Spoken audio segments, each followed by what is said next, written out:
A pinch of cinnamon, a squeeze of lime. Flavor can take us back in time. Sweet, bitter, sour, and more. A symphony or a one-note score. Savor every flavor and scrumptious bite. My favorite dessert is Cloud Delight.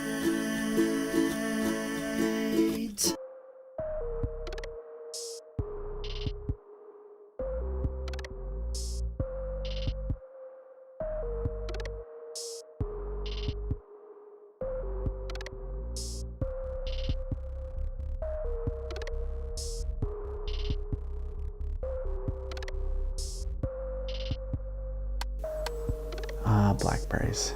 Frozen. I pulled them out of my freezer. I picked them 2 years ago and I've never had them last this long. It's wonderful. Wonderful. I picked so many. It was a bumper crop. Blackberries. Yeah, Himalayan, and they're everywhere.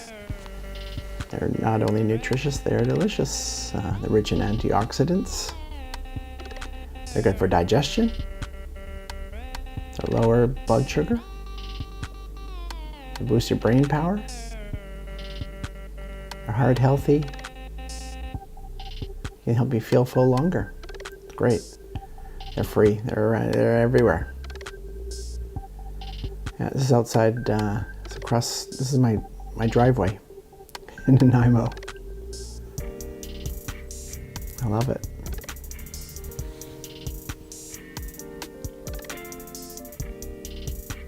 Apples. You can use any kind of apples. I mean, some people prefer like Granny Smith tart, harder apples. Sometimes they turn to mush, applesauce. Lemons too. The zest is a new thing. Butter, so good. Butter and everything. And rolled oats, not the quick oats, but the whole full ones. Puffed rice for sure. Cereal is great. In the top. And shredded coconut, totally yummy. I love it. And brown sugar, and not too much. It depends on how sweet the fruit is. And always cinnamon, lots of cinnamon, as you'll see. And salt, and nuts, a variety, whatever you like. And a little bit of flour in the top, and some vanilla. I'm not going to scrape these, I have some liquid vanilla, some extract. And you need a bowl. And a grater for the lemon zest. And another bowl. And another bowl. You can't have too many bowls when you're cooking and baking. And a knife and a peeler and a cutting board. And a casserole dish with the lid, because you're going to bake it with the lid on and then take the lid off and brown it. And so we're peeling apples. The director laid out a really nice spread here.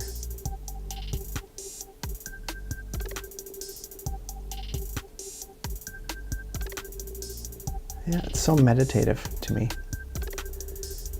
I just like sitting and peeling apples or peeling potatoes or doing anything kind of monotonous and repetitive, especially with the goal of making something yummy to eat. Not so keen on doing repetitive office work, especially often it seems like sometimes that doesn't have much benefit.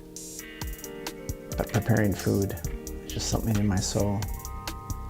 I've been baking for as long as I can remember. I remember helping out in the kitchen in Australia when we lived there as a teenager. And I was preparing a dessert and garnishing a dessert, and my great aunt Jill, she was like, "Oh, you're good at that." And I was like, "Oh, really?"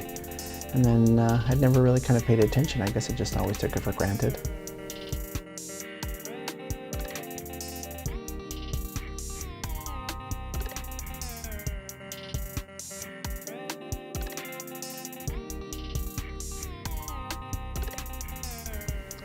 And when we got back to Canada, I went to a vocational high school and enrolled in a chef training and hospitality program. And so for like grade 10 and 11, I was mostly in the cafeteria, cooking and baking and scrubbing and scraping, and learning all how to manage a kitchen, really a commercial kitchen, and do all the jobs, washing the floors, washing dishes, peeling potatoes, making soups, making sandwiches, basically serving the cafeteria.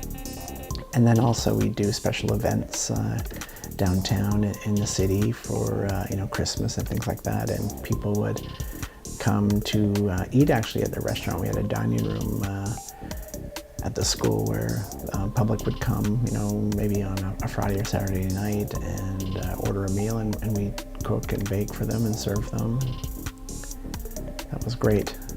Through that, I did some work experience, and I worked at some pretty fancy hotels and bakeries downtown.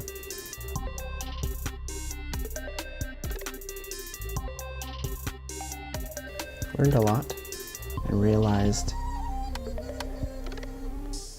how much I love to cook, though not so much when it's a job and I have to be a certain place at a certain time and work at a certain pace. I've always found that fascinating when I've had so many different jobs in so many restaurants, cafes, bakeries, hotels. And I've had some employers say, Oliver, you're too slow, work faster. And I've had other employers say, Oliver, you're too fast, slow down. And when that happened, I was very aware of how arbitrary life is in some ways. And so I started focusing on doing what I loved, and at my own pace. I can work as fast as I want or as slow as I want. I could listen to any kind of music I want. There were some places I worked where the music was so loud I could barely even hear myself think.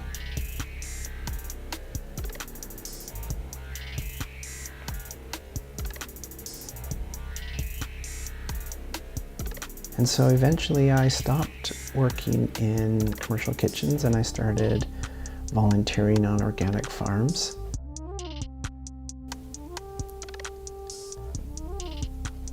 Picking fruit and growing food and working for catering companies, there was a lot more freedom of movement and events set up and tear down and driving and baking and cooking and serving and bartending. That was much more suited my personality.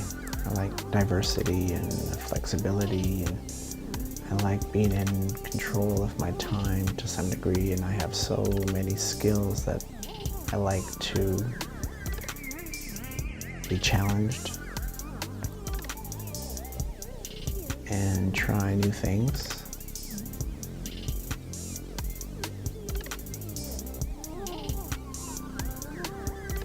And after traveling around the world working on organic farms, I started publishing cookbooks featuring local producers. I would send hundreds of emails to every cafe, bakery, bed and breakfast, restaurant, winery, organic farm I could find, and the ones who replied back to me after reading my pitch for my idea of publishing a cookbook, I would go and take photos of a dish that they made and get a recipe and then put these cookbooks together. And the first one I did, I got it printed in the States, and I drove down to Portland to pick it up. The books hadn't arrived at all the same time, and I was driving a beater truck and it broke down like 3 times.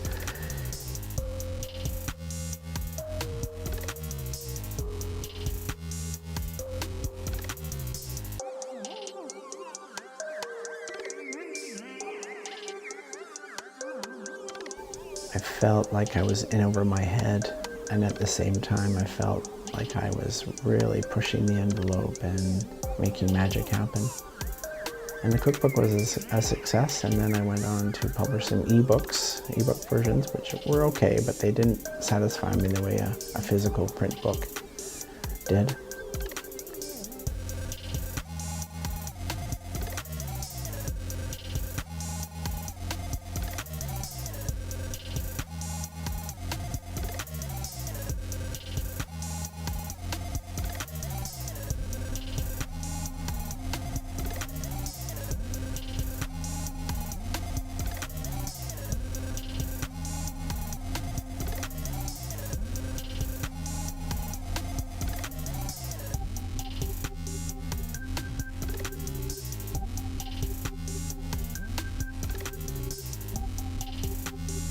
I never cut with my left hand. I'm right-handed. I've never held a knife in my left hand. This is the first time I've ever done it.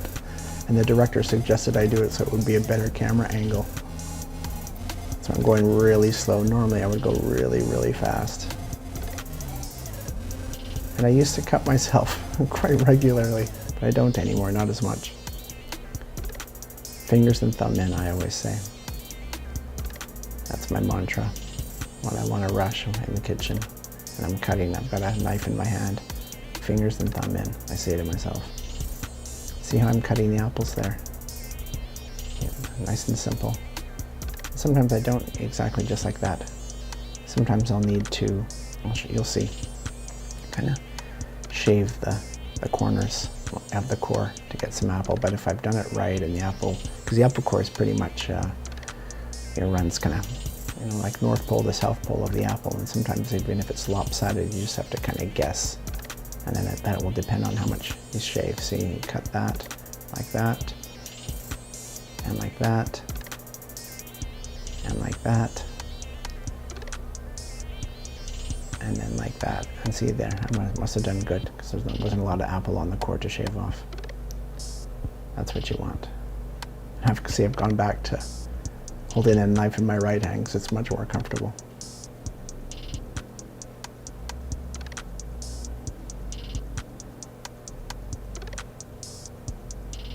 And it's not really good practice to run your knife along the cutting board because it dulls the edge.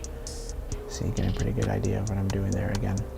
Oh, again, no, don't need to shave the edges, see? Sometimes you cut it close to the core, but if you have any core in there, you need to remove it because you don't really want to eat that.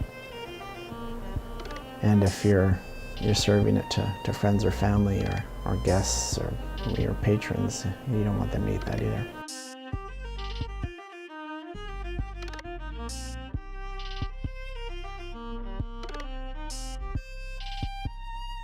Again, trying with the left hand here, going slow. Yeah, no. There we go. Oh yeah. Oh, see, that's what I'm doing there. See, just shave the edges. Yeah. Just a little technique. It's probably not necessary.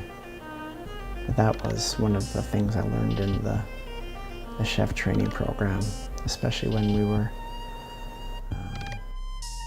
making food for the cafeteria, and there was a lot of administration and a lot of attention to waste, and so we were taught to scrape the bowl and to use as much food as we could. See, that's where that comes from, likely.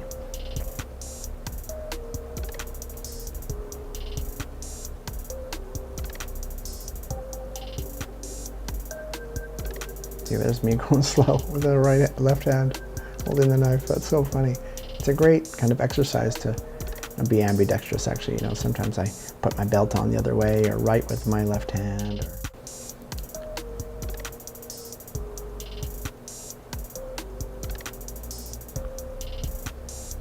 Yeah, it's one of my favorite things.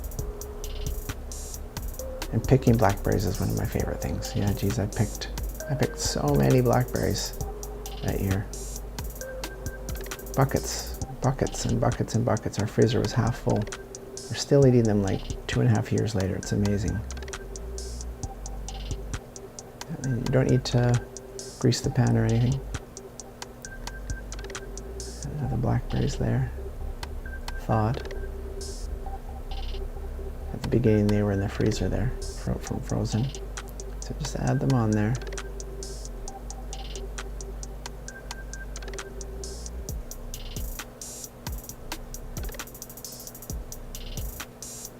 Spread them out. I'm like, what if you changed your mind, you didn't want them? You're like, oh darn, what am I gonna do? Well, luckily in video editing, you can make magic happen. Just slurp them back all up into the bowl. Yeah, now we want blackberries. Let's put them back on there.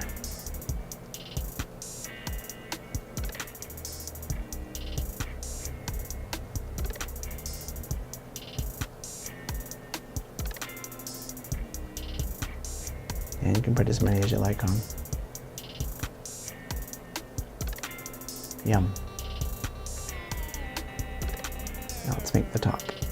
Grab one of the bowls, one of the many bowls, and the rolled oats.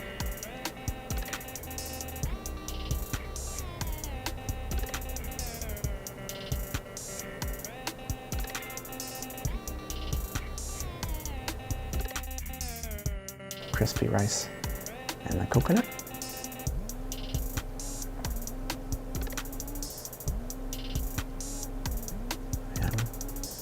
Brown sugar. See, I'm holding it weird, trying to angle it for the other camera.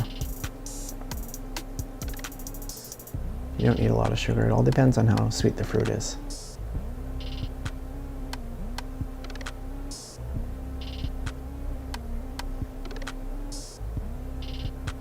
Citric acid, and I just usually use my hands. It's one of the best tools in the kitchen.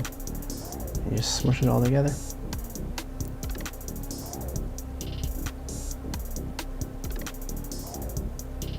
The softer the butter is, the better and easier this part is. You just add your nuts. You can't really screw this part up. Just put everything in. Normally I would have chopped the nuts, but I forgot, so I'm just kind of breaking them up with my fingers. I'll speed up in a second here. You can use anything, almonds, pecans, walnuts, hazelnuts if you like, cashews. It's just always whatever I'm feeling or whatever we have in the fridge or the freezer or the cupboard.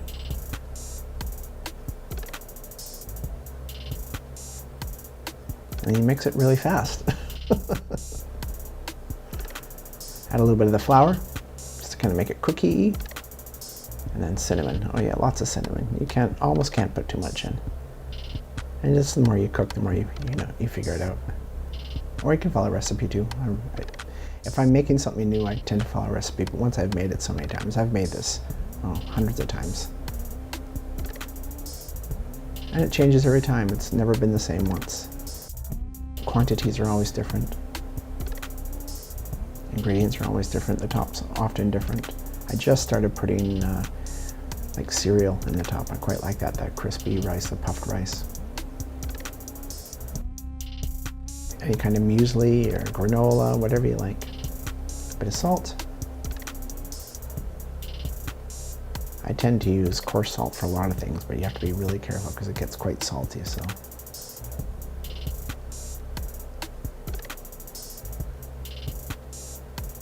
There we go. I'm trying to hold it all awkward for the camera. Just put it on top there. In varying amounts. I mean, sometimes you have enough, sometimes you don't have enough. Sometimes you have too much. I just make it work. I just kind of eyeball it. And it's all good too. If you have too much, you just bake it a little bit longer. But the butter is really what makes it nice. It kind of, with the flour, it kind of turns into a bit of a cookie, and then you got all the crunch and the crumbs, and the coconut is really nice in there too. It gives it a nice texture and flavor. And you can also use coconut oil in the top instead of butter. And you can use honey, agave, whatever you like as a sweetener. Or you don't even need to put a sweetener in the top if the fruit is really sweet.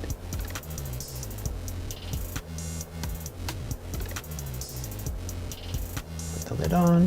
We're going to bake it with the lid for a while. I'm going to take the lid off and brown the top. Add it to the director. There we go. And now we wait. Bake it about 350 for maybe half an hour, 45 minutes with the lid on, and then 20 to half an hour with the lid off. Oh, and look, it's done. That was fast.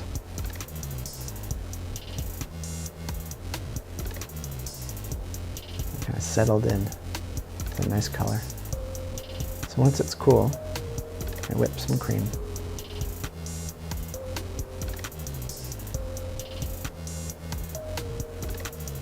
Whipping cream goes good on so many things, especially dessert. A bit of vanilla. You can put a bit of icing sugar in the cream if you like. I tend not to. Again, because I don't like things too sweet. There's so much sugar and stuff, and especially again, for the third or fourth time.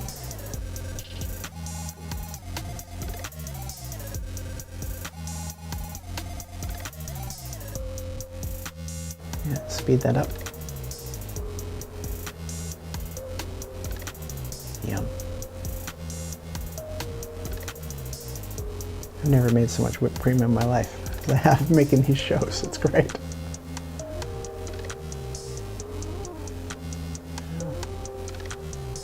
Give the beaters to the director.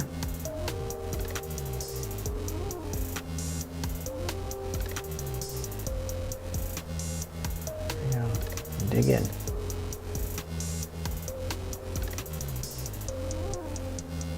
I don't really have any serving spoons. We should get some.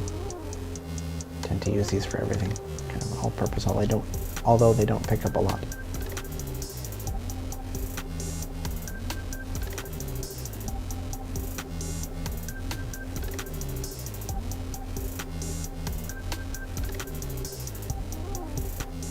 And sometimes the top is more crumbly than others. Sometimes the fruit cooks more than others. Sometimes, depending on what apples you use, it could be apple saucy. It could still be, crunchy. Whipped cream, always good. Well, if you change your mind and maybe you don't want any whipped cream, well, hey, you just take it right off. See the magic of video. Oh, well, we want some whipped cream. It's so good. Put it back on.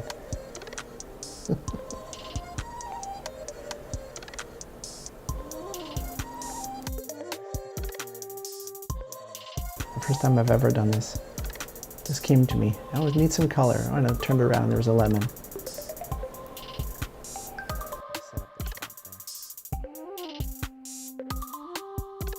So good. It's just that tang, that brightness, that color. It's so good. That lemon zest. That makes it really marries with the fruit flavors well. And there it is. Blackberry apple crisp. From me to you.